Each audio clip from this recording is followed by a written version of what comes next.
처음 기도하신 날입니다. 제가 기억하기로는 권사가 되셔서 기도를 처음 하신 것이 아니라 우리 교회에서 대표 기도를 아마 처음 하셨던 것 같아요. 그렇죠? 네. 대표 기도를 처음 하셨습니다. 대표 기도를 해야 신앙생활 하는 거고 안 하면 안 하는 것은 절대로 아니지만 그래도 모든 순간에 선하고 아름답고 거룩한 의미를 부여하는 것은 잘 믿는 겁니다. 우리가 어떤 순간이 있잖아요. 어떤 순간 사건들이 있는데 그거를 이렇게 생각할 수도 있고 저렇게 생각할 수도 있잖아요. 여러 가지 각도에서 여러 가지 의미가 부여될 수가 있는데 그런데 그 어떤 순간이라 할지라도 그것에 대해서 가장 선하고 그 순간을 가장 선하게 여기고 또 가장 아름답게 여기고 그리고 가장 거룩하게 여기는 것은 정말 잘 되는 겁니다. 그렇게 용이하지 않습니다. 내 판단이 먼저 들어가거든요. 이게 무슨 이런 일이 있어? 이거 안 좋은 거네? 이거 잘못된 거네? 이런 판단이 당장 이제 거기에 들어가죠. 근데 그런 것을 뒤로 밀어내고 여기에 정말 악한 것도 있잖아요.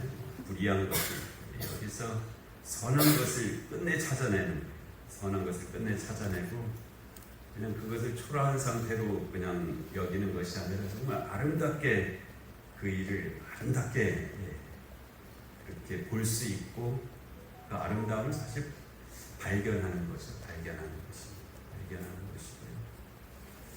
그리고 그 일의 거룩성은 하나님과의 관계성이거든요. 거룩은 하나님의 개념이지 인간의 개념이 아닙니다. 그러니까 그 사건 속에 하나님의 임재를 느끼는 것이 거룩이에요. 내가 무슨 구별되고 무슨 애를 써갖고 무슨 그럴듯하게 뭘 해서 그게 거룩이 되지가 않고요. 하나님의 임재가 발견되는 것이 거룩입니다. 그렇게 하는 일이죠.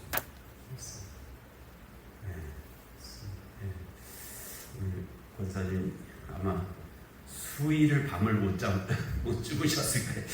근데 기도 날이 점점 다가오니까 얼마나 그냥 가슴이 쿵닥쿵닥하고 자다가도 벌떡 일어나고 이게 도대체 어떻게 된 일이냐. 오늘 지나가셨으니까 이제 마음 놓고 주무셔도 됩니다.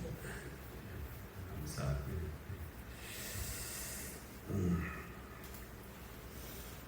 우리 또 다 처음 강단이나 나와서 대표 기도했을 때 기억들이 다 있으시잖아요. 되게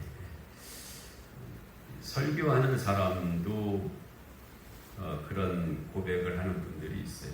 설교 원고를 갑자기 정말 정성껏 잘 써왔는데 강단 앞에 서서 딱 설교를 하려는데 글자가 안 보이는 거야. 뭐라고 썼는지 보이지가 않아갖고 그냥 그때서부터 그냥 이 말했다 저 말했다 글자가 진짜 막 안 보이는 그런 것도 있죠. 그 설교문 써왔는데 진짜 설교문이 안 보이잖아. 갑자기 눈물이 나서 안 보이기도 하고 또 하여튼 갑자기 시력이 갑자기 안 좋아졌는지 그냥 안 보이기도 하고 그런 기억들이 있습니다. 그냥 있을 수 있는 그냥 안 좋은 그런 기억이 아니고 그 안에서도 선하고 아름답고 거룩한 것을 찾아낼 수 있고 그런 것이 잘 믿는 거죠. 정말 잘 믿는 거. 오늘은 레위 지파에 관한 지난주에는 이제 왕에 대해서 말씀하셨잖아요. 너희가 왕을 그렇게 원한다면 왕제도를 허락할 것이다. 사실은 당장 허락된 것도 아니고요. 모세를 통해서 이 말씀을 하고 나서 적어도 한 350년 후에 허락이 됐어요. 그러니까 하나님께서 당장 허락해 주신 것이 아니고요. 한 350년 후에 왕제도가 이스라엘에게 세워졌죠. 사사기가 끝나고 나서 세워졌거든요. 이제 제사장 제도는 좀 일찍 세워졌습니다. 그 성막이 만들어지고 나서 그때서부터 이제 제사장, 레위 지파, 레위 뭐 이런 개념들이 시작이 됐어요. 처음에는 물론 이제 레위가 따로 레위라는 사람이 있기는 있었죠. 야곱의 셋째 아들이잖아요. 야곱의 셋째 아들이고 레아의 세 번째 아들이죠. 레아. 그런데 그에게 레위인이라고 하는 그런 구별된 직분이 주어진 것은 역사적으로 보면 이제 두 가지 사건을 통해서 연결이 됐는데요. 첫 번째 사건은 뭐냐면은 이스라엘 백성들이 출애굽할 때 그 10번째 재앙이 뭐였어요? 예, 초태생의 죽음이었죠. 초태생의.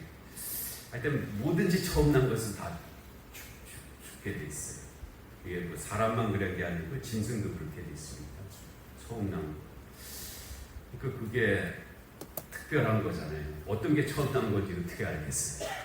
소새끼가 11마리가 있는데 어떤 게 초태생인지 어떻게 알겠냐고요. 아벨이 드린 제사가 양의 첫 새끼로 드렸다 그랬잖아요. 양 비슷하잖아요, 다.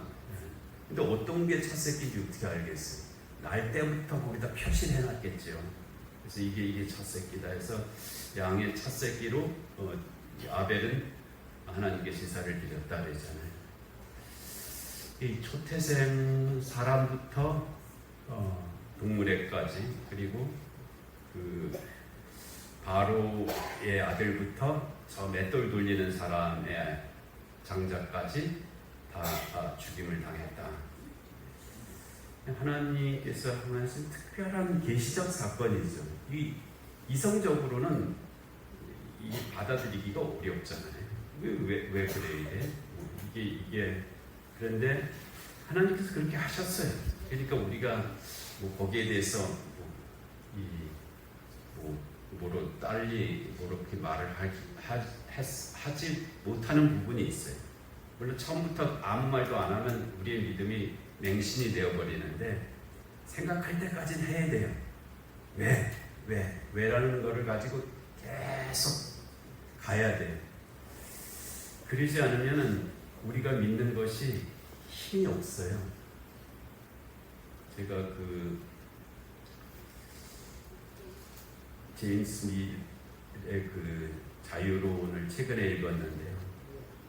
거기에서도 그 하나의 진리가 타당성을 또는 권위를 인정받으려면 수많은 토론이 이루어져야 된다는 거예요. 그리고 수많은 토론이 이루어지고 나서 그것이 그렇다고 여김을 받아야 거기에 대해서 그 공동체 안에서 이것이 옳다라는 말이 성립이 된다는 거예요. 만약 토론을 거치지 않고 이것이 옳다, 누가 그렇게 얘기를 한다고 그것이 그렇게 될 수가 없다는 거죠. 아주 많은 사람들이 거기에 대해서 질문하고 답하고 또 서로 토론하고 그러는 것을 거치고 나서 어떤 것이 이런 것이다라고 하면 그거는 권위가 있다는 거예요. 공동체가 그렇다고 여겼기 때문에 그거를 다 따라갈 이유가 있다는 것이죠. 그와 같이 우리가 믿는다고 하는 것에 있어서도 물론 이제 우리는 하나님 그렇게 말씀하셨으니까 뭐 그런 것으로 이제 그 단계를 넘어가는 면이 있는데, 근데 하나님이 하신 일도 그 말씀과 함께 역사가 있잖아요. 그래서 그 하나님께서 행하신 일들의 그 과정, 그 많은 일들, 그것이 쌓이고 쌓여서 우리에게 신앙 고백으로 다가온 거예요. 사도신경이 예를 들어서 그렇다는 거예요. 전능하사 천지를 만드신 하나님 아버지를 내가 믿사오며 그거를 그냥 우리가 아무 생각 없이 그냥 해버리면 우리 안에서 아무런 반응이 없어요. 근데 우리 새벽 기도할 때마다 이제 그 사도신경으로 시작하는데 그 말씀을 할 때 정말 그 하나님께서 행하신 그 일들이 하나하나 그 세부적으로 그렇게 느껴지면서 그것이 그렇게 내게 다가오면서 그것이 하면은 정말 가슴이 좀 다르죠. 거기 뭔가 그 반응이 있어요. 반응이 있어요. 본디오 빌라도에게 고난을 받으사 그것도 그 십자가 사건 본디오 빌라도라는 사람을 대표성을 내세워서 예수님의 그 십자가 사건을 말씀하신 거거든요. 그냥 본디오 빌라도에게 고난을 받으사라고 그냥 지나가면 아무것도 아니에요.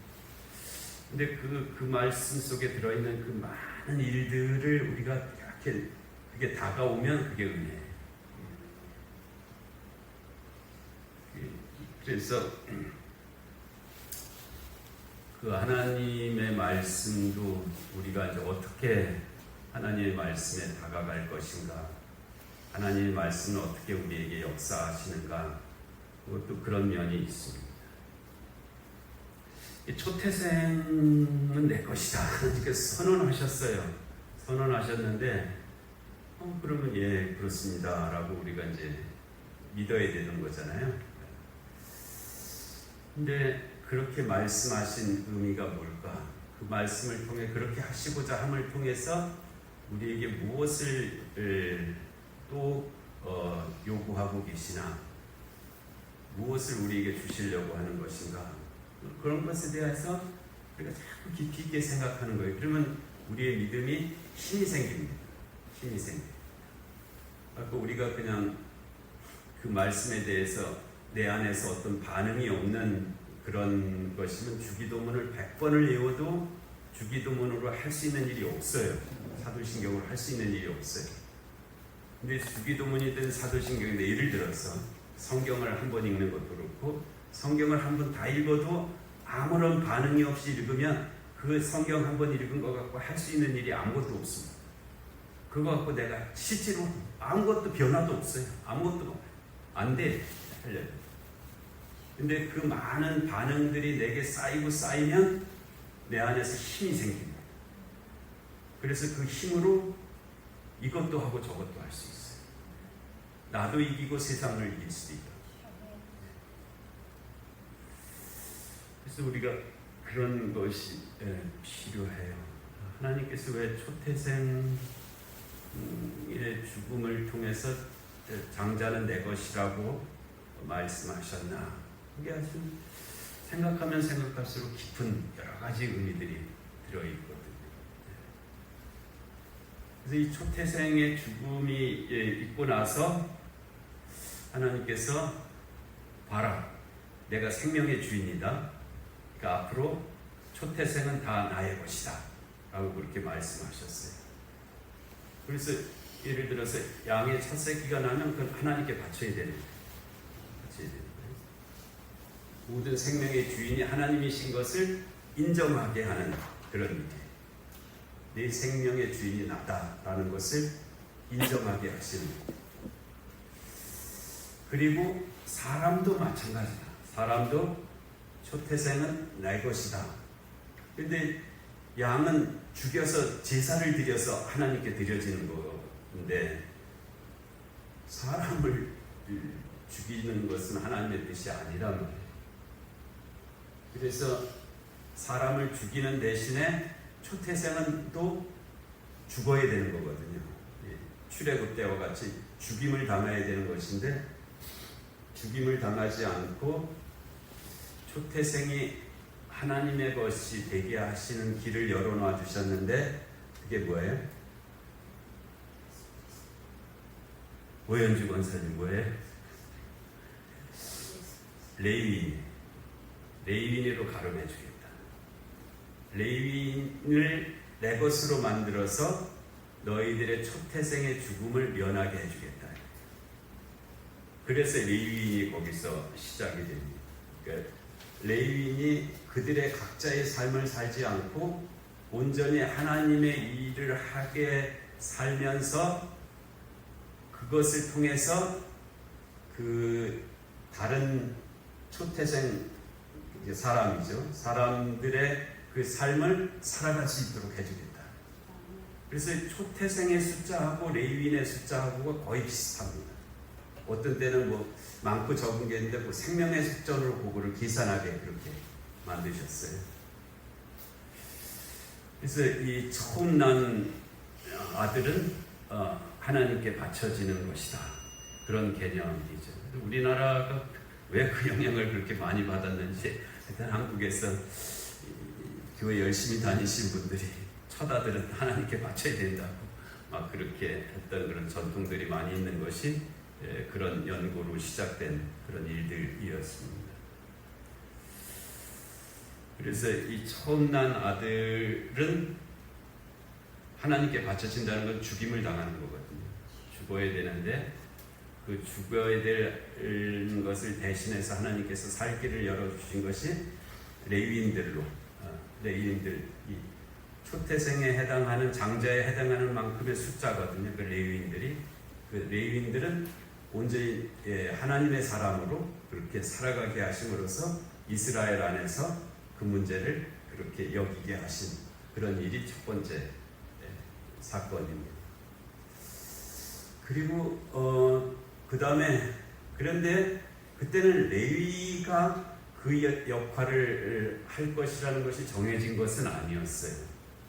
누가 할지는 이제 그거는 미정이었는데 그 레위 지파가 그 역할을 하게 되는 일이 일어난 사건이 무슨 사건이에요? 금송아지 사건이었어요. 금송아지를 이스라엘 백성들이 금송아지를 만들어 놓고 이것이 우리를 여기까지 인도하여낸 여호와다 그랬어요. 그들이 금송아지를 믿자 그런 거 아니었어요. 금송아지를 믿겠다고 한 것이 아니고요. 이것이 우리를 여기까지 인도하여 오신 여호와다라고 하면서 믿자는 것이었어요. 그게 우상입니다. 우리가 우상숭배, 십계명에 이계명 우상숭배하지 말지니라는 그 우상이 무슨 뭐 금오스 신이나 뭐 이 바알 신이나 뭐 아세라 신이나 그런 다른 신에 관한 문제가 아니에요. 그건 2차적이고 1차적인 것은 보이지 않는 하나님을 보이는 하나님으로 만들어 놓지 말라는 뜻이에요. 그게 우상숭배하지 말라는 거예요. 그러니까 우리가 신앙생활 하면서 보이지 않는 개념을 보이는 개념으로 만들어 놓기 시작하는 것이 우상숭배의 가능성이 많이 있어요. 그러니까 보이지 않는다고 하는 것은 내가 어찌할 수 없는 거잖아요. 보이지 않는 것을 내가 어떻게 해? 보이는 것은 어떻게 해? 내가 할 수 있어요. 요거 보이면 여기다 이렇게 놓을 수도 있고 이렇게 놓을 수도 있어요. 앞에다 놓을 수도 있고 뒤로 놓을 수도 있단 말이에요. 하나님의 일을 내가 손을 잡아갖고 내 마음대로 움직이기 시작하면 그게 우상숭배예요. 교회에서도 그런 일이 있잖아요. 교회 일을 자기가 막 이렇게 손을 대갖고 이렇게 움직이는. 뭐 그렇게까지 그런 의미가 있다는 거예요. 보이지 않는 하나님은 내가 손을 댈 수가 없잖아요. 그런데 보이는 하나님 금송아지로 만들어 놓으면 금송아지를 여기다 뒀다가 저기다 뒀다가 뭐 가렸다가 뭐 이 마음대로 자기 할 수 있죠. 그래서 우상숭배가 돼요. 그렇게 하지 말라 하신 그런 말씀이죠. 그래서 이 이스라엘 백성들이 그 금송아지 사건을 겪고 나서 이제 하나님께서 진노하셨죠. 이게 도대체 이게 무슨 일이냐. 그래서 하나님께서 그때 그들의 죄값을 치르게 하셨어요. 그들의 죄값을 치르게 하셨는데 우상숭배의 죄값을 치르게 하신 것이죠. 어떻게 하셨냐면 너희 중에 누구든지 칼을 들어서 너희 형제를 치라고 하셨어요. 굉장히 어려운 일이잖아요. 적군을 치라고 하는 것은 할 수 있겠죠. 근데 너희 중에서 너희 형제를 치라, 이건 어렵잖아요. 근데 그때 누가 칼을 들었어요? 레위 지파가 들었다. 그것도 좀 이상하긴 한데, 하여튼 레위 지파가 칼을 들어갖고 그냥 레위 지파는 안 치고 다른 사람들을 친 게 아니고요. 하여튼 무조건 쳤어요. 무조건 쳤어요. 레위 지파는 안 치고 다른 지파만 친 게 아니고요. 무조건 쳤어요. 몇 명을 쳤어요? 3,000명을 쳤어요. 거기서도 하나님 이게 뭐 어떻게 해요? 기준이 뭡니까? 누구는 치고 누구는 안 치고 이게 어떻게 됩니까? 우리로서는 그게 기준이 불분명한데 하나님께는 기준이 있었어요. 그리고 그 당시에 어떻게 좀 이렇게 이게 해도 된다 안 된다고 이렇게 편이 갈라져 있었을 수도 있어요. 그러니까 그런 상황 속에서 어떻게 됐는지는 우리가 몰라요. 신앙생활할 때 왜라는 것과 어떻게라는 것이 다가올 때가 있거든요. 왜라는 것은 알기가 좀 더 용이한 면이 있어요. 어떤 때 금송아지 사건에서도 왜 형제를 쳐야 됐느냐, 그거는 알겠잖아요. 또 어떻게 쳤느냐, 이거는 몰라요. 그래서 우리가 신앙생활할 때 왜와 어떻게가 동시에 우리에게 다가오는 그런 질문의 영역들이 있는데, 어떤 때는 왜를 모를 때도 있고요. 하나님 도대체 왜 이러시는지 모르겠다 하는 그 왜가 대답이 안 될 때가 있기도 하고요. 또 어떻게가 모르는 경우도 있고, 그렇죠. 어떻게 홍해가 갈라집니까? 어떻게 죽은 사람이 다시 살아납니까? 어떻게 18만 3천의 아수르 군대가 갑자기 멸망을 당합니까? 이거는 우리가 어떻게에 대해서 우리가 잘 알지 못하는 그런 부분도 있어요. 이 레위 지파가 어떻게 3,000명을 쳤는지 우리가 다 설명해낼 수는 없어요. 그렇지만 3,000명을 쳤다 그랬어요. 헌신이란 말이 딱 한 번 나옵니다. 구약에. 그때 헌신. 헌신이 뭐예요? 자기 몸을 드리는 게 헌신이잖아요. 우리가 헌신에 대해 하는데 자기 몸을 드리는 거고. 그때 레위인들이 그 형제 3,000명을 친 것이 그게 헌신이라고 했어요. 그래서 레위 지파가 그 역할을 했기 때문에, 레위 지파 중에서 어떤 이들이 그 역할을 했기 때문에 그때서부터 이제 민수기 3장하고 8장에서 레위 지파 보고 성막에서 하나님의 일을 담당하는 사람들이 되라라고 말씀을 하셨어요. 민수기 3장, 8장 거기서 그때서부터 레위인이라고 하는 개념이 생긴 거예요. 레위는 뭐냐면 자기 일을 하지 아니하고 하나님께 바쳐진 사람들로서 온전히 하나님의 일만 하는 사람들, 그런 개념이 거기서 생겨나는 그게 레위입니다. 좀 결론적으로 좀 미리 좀 한번 말씀을 계속 이어가면 우리는 다 레위인입니다. 우리는 다 세상으로부터 하나님의 절대적인 선택에 의해서 택함을 받아서 하나님의 일을 하라고 택함을 받은 사람. 그 구약 시대만 그 사람들은 이제 그 역사 속의 레위인들이고요. 오늘날 우리는 이 시대의 레위인이고 레위인의 삶을 살아야 된다. 그것이 믿는 자의 삶입니다.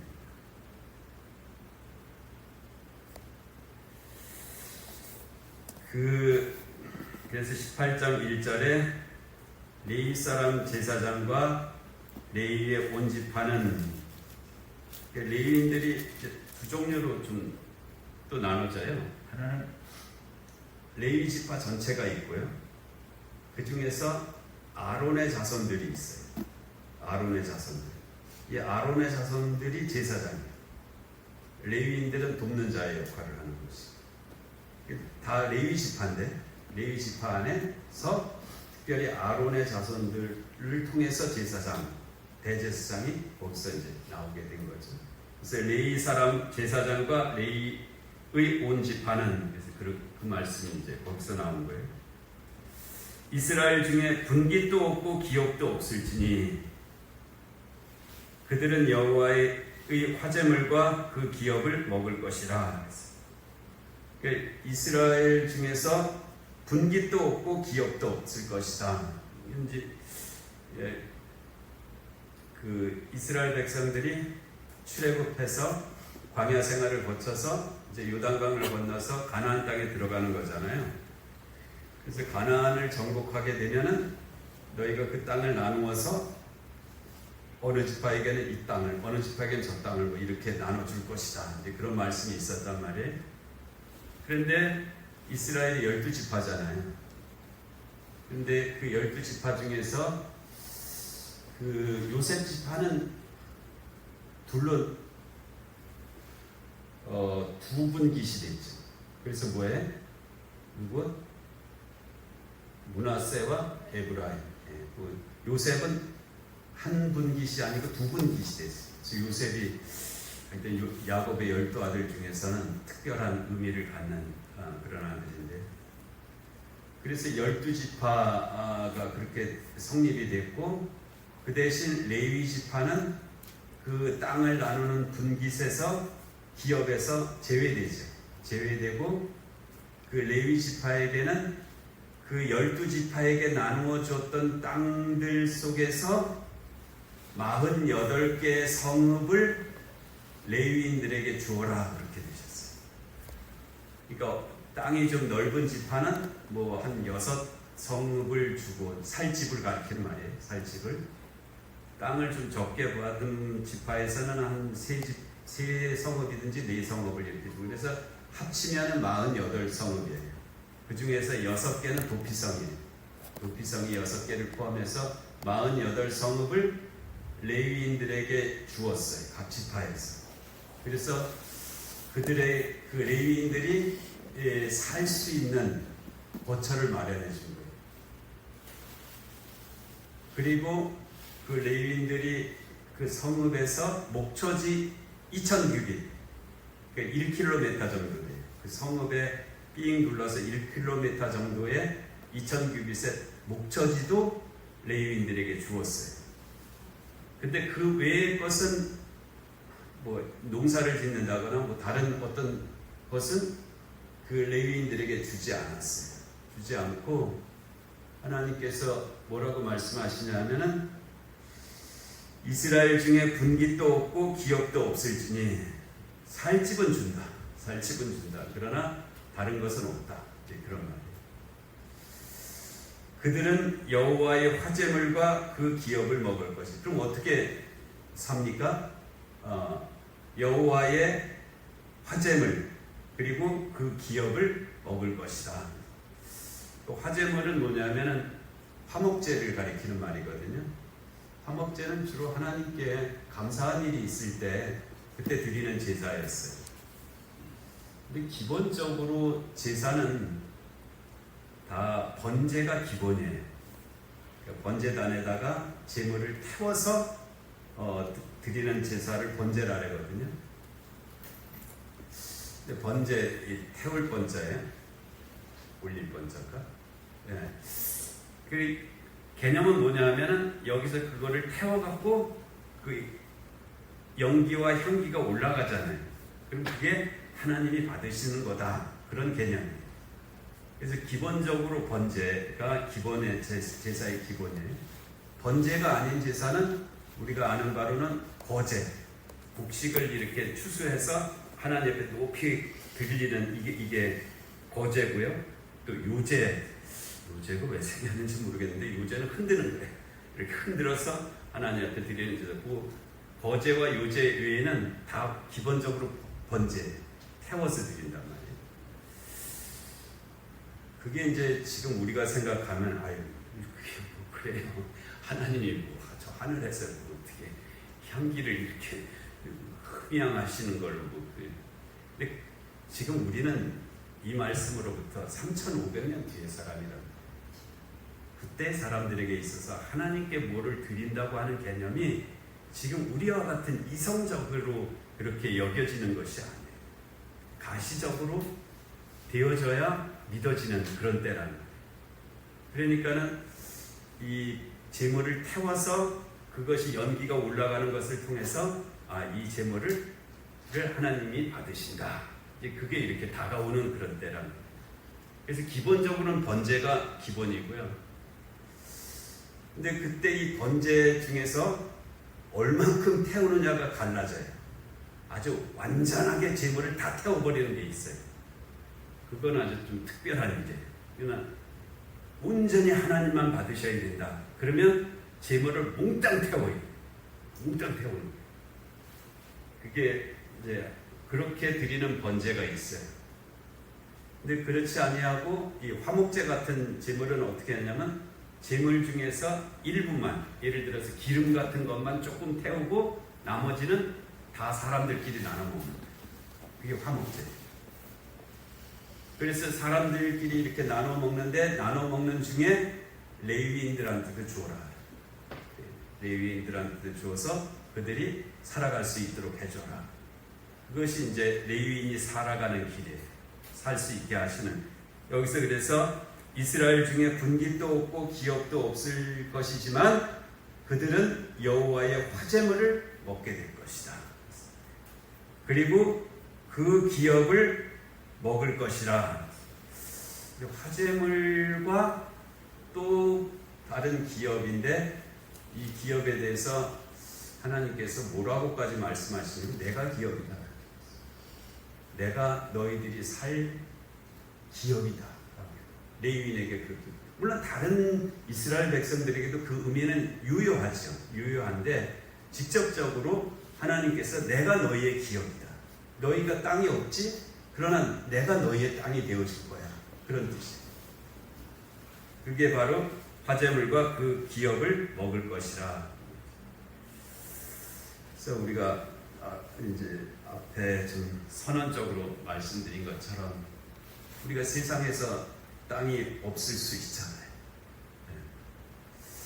그렇지만 하나님이 우리의 땅이시라. 거기서 너희가 살 수 있게 해주시겠다고 하는 그런 말씀을 하시는 거죠. 물론 땅이 있다고 잘못된 것은 아닙니다. 개념적으로 그렇다는 거예요. 개념적으로 하나님이 우리의 땅이시다. 그 땅에서 모든 것을 좋은 것을 나게 하신다. 너희가 그것으로 살아갈 수 있다. 하나님의 약속이 그렇게 주어집니다. 2절에 그들이 그들의 형제 중에서 기업을 가지지 않을 것은 이제 레위인들이 기업을 가지지 않을 것은 여호와께서 그들의 기업이 되심이니 그들에게 말씀하신 같으니라. 믿어지십니까? 하나님이 우리의 땅이라는 거 믿어주세요. 믿으시기 바랍니다. 온전히 잘 안 믿어진다 할지라도 믿으려고 애를 썼어요. 하나님이 나의 땅이십니다. 하나님이 나의 기업이십니다. 3절에 제사장이 백성에게서 받을 몫은 이러하니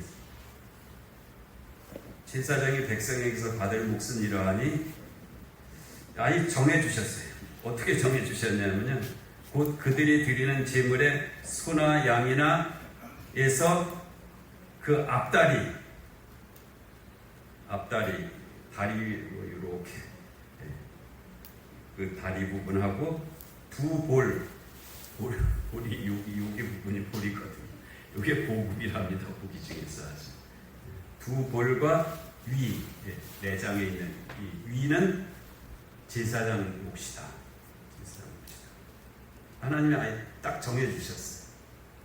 뭐 이렇게까지 하시나? 근데 그렇게 하셨다는 거예요. 나중에 역사를 보면요, 특별히 느헤미야서 같은 데 보면요, 안 줘요. 레위인들에게 안 줘. 그래갖고 레위인들이 다 가버렸어. 그냥 우리 어떻게 삽니까? 그래갖고 레위인들이 다 가버리는 바람에 제사를 드릴 수가 없게 됐어. 그런 일들이 역사적으로 나타났거든요. 그래서 하나님께서 아예 정해주셨어요. 제물 중에서 앞다리, 볼살, 그리고 위는 제사장 몫이다 라고 그렇게 정해주셨다. 4절에 또 내가 처음 거둔 곡식, 이게 우리가 추실절이 이제 6월절 때가 추실절이거든요. 6월절이 양력으로 3월, 4월 정도가 이제 6월절 때인데 이 음력으로 하기 때문에 달이 왔다 갔다 하는 거예요. 그때 초실 처음 곡식에 맺은 곡식을 추수해서 하나님께 드리는 제사를 초실절이라 그랬는데 그때가 이 보리를 추수하는 절기입니다. 보리. 그리고 이스라엘은 우리하고 이 농사절기로는 아주 상반되게 돼 있어요. 우리는 봄에 씨앗을 심잖아요. 그런데 이스라엘은 가을에 심습니다. 가을에 씨앗을 심어서 봄에 거둬요. 그게 이스라엘의 농사 주기예요. 그래서 이 초실절이 3월, 4월 그때 있게 된답니다. 하여튼 그 처음 곡식 단을 가지고 하나님 앞에 제사를 드리는 것을 초실절이라 그랬는데 그와 같이 네가 처음 거둔 곡식과 포도주와 기름과 네가 처음 깎은 양털을 네가 그에게 줄 것이니. 그러니까 그 레위인이 아닌 사람들 중에서 처음 수확한 것들은 그것을 모아서 레위인들에게 주어라. 그래서 그들이 살아갈 수 있도록 해주어라 하는 거예요. 이는 내 하나님 여호와께서 내 모든 지파 중에서 그를 택하여 내시고, 여기서 그는 레위 지파를 가리키는 말입니다. 그를 택하여 내시고 그와 그의 자손에게 항상 여호와의 이름으로 서서 섬기게 하셨습니다. 그리고 레위인은 뭐하냐? 항상 하나님 앞에 서서 하나님을 섬기는 일을 할 수 있도록 그렇게 나머지 지파가 그 역할을 해줘야 된다 하는 그런 말씀. 이스라엘 온 땅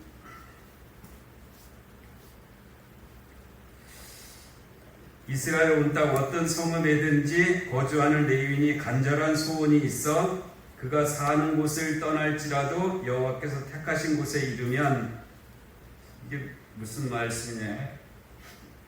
레위인들이 각 지역에 흩어져 살았거든요. 각 지파가 주는 성읍에서 사니까 전국에 다 흩어져서 살았는데 그 레위인 중에서 아주 특별한 열심이 있는 사람이 있어서 나는 이 지방 성읍이 아니라 중앙 성소 예루살렘에 가서 하나님을 섬기는 일을 했으면 좋겠다 하는 그런 특별한 열심이 있는 사람이 나온다면, 간절한 소원이 그런 뜻이에요. 그가 사는 곳을 떠날지라도 여호와께서 택하신 곳에 이르면 여호와 앞에 선 그의 모든 형제 레위인과 같이 그의 하나님 여호와의 이름으로 섬길 수 있나니. 자기 자리를 왜 떠나? 이제 그런 생각도 있긴 있는데 아주 선하게 아름답게 거룩하게 하잖아요. 어떤 레위인이 정말 대단한 열심을 가지고 내가 그렇게 하고 싶다고 하면 그 받아들이라. 보통 사람들의 생각에 안 돼. 너는 또 거기 있어야지 왜 여기 와? 그냥 오지 마. 여기도 다 사람 많아. 이렇게 할 수 있을 것 같잖아요. 그렇게 하지 마라. 정말 그렇게 간절한 소원을 가진 사람이 있거든 받아주라는 거예요. 그 말씀. 그리고 그 사람의 몫은 그들과 같을 것이요. 중앙성소에 있는 사람들이 이제 11조라는 개념으로 보면은 다 11조가 똑같지는 않잖아요. 어떤 사람이 많은 중에서 11조가 있고 적은 중에서 11조가 있을 수 있잖아요. 그래서 중앙성소에서 섬기는 사람들이 더 많은 것을 내서 받는 것이 더 많을 수 있잖아요. 그래도 그거 용납해줘라. 이거 굉장히 어려운 일인데, 이거 불공평하다. 너는 받을 자격 없다. 이렇게 너는 우리는 이만큼 받지만 너는 요만큼 받아야 돼. 뭐 이렇게 할 수 있잖아요. 그렇게 하지 마. 똑같이 받아라. 똑같이. 그 사람의 몫은 그들과 같을 것이요. 예. 이렇게 차별하지 말라. 그가 조상의 것을 판 것은 별도의 소유이니라. 이것은 지방 성소에 있을 때 그 레위인이 자기에게 주어졌던 그 성읍과 뭐 가지고 있었던 것은 여전히 그의 것으로 해라. 그러니까는 그 약한 자에 대한 배려이기도 합니다. 왜 너 뭐 그것도 갖고 이것도 가지려고 너 하나 포기해 뭐 이렇게 하지 말고 그냥 다 할 수 있도록 그렇게 해주어라라고 그렇게 하신 아주 세부적인 데까지 예를 들어서 그 말씀을 하셨죠. 결론적으로 두 가지만 짧게 말씀드리고 마치려고 하는데, 그 레위인들이 그 아닌 사람들이, 레위인이 아닌 사람들이 레위인의 역할을 하려다가 죽임을 당한 사건들이 많이 있습니다. 그러니까는 이 레위인만이 해야 되는 일인데 다른 사람이 그 일에 손을 댔다가 하나님께로부터 침을 당해서 죽임을 당하는 그런 일이 있었어요. 그 거룩한 경계선이 있는 거예요. 그 거룩한 경계선이 있는 거예요.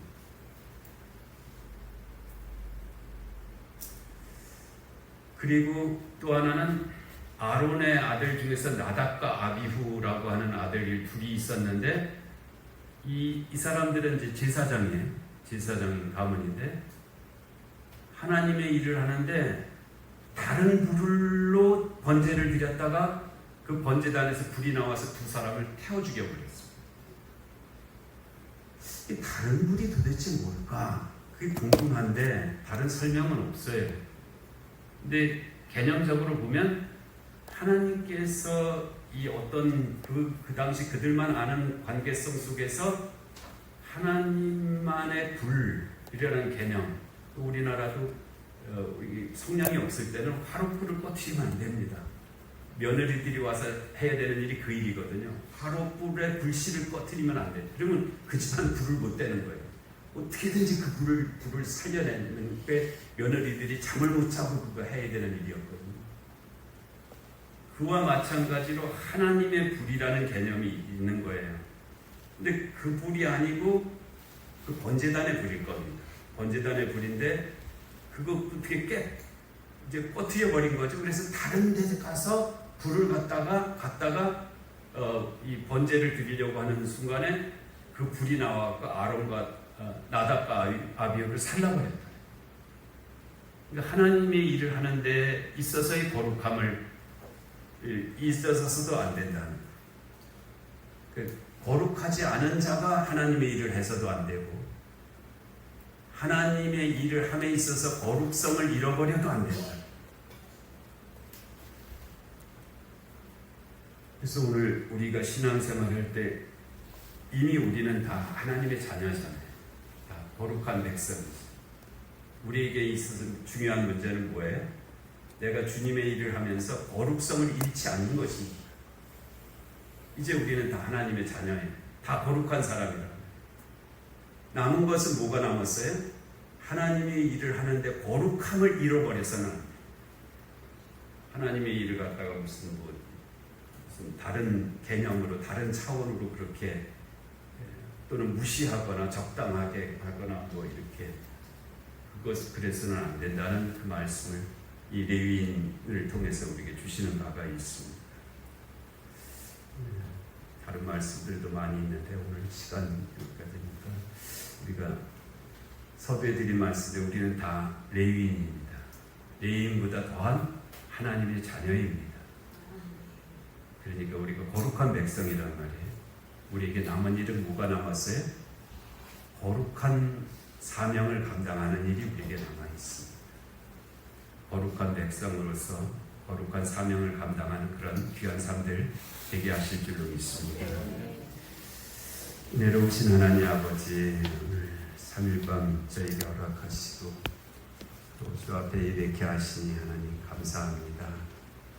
저희들이 이 시대의 레위인 또 하나님의 자녀 거룩한 백성으로 삼아주셨사오니 주의 일을 거룩하게 감당할 수 있는 저희 모두가 되게 하여 주시옵소서. 예수님의 이름으로 기도하옵나이다. 아멘.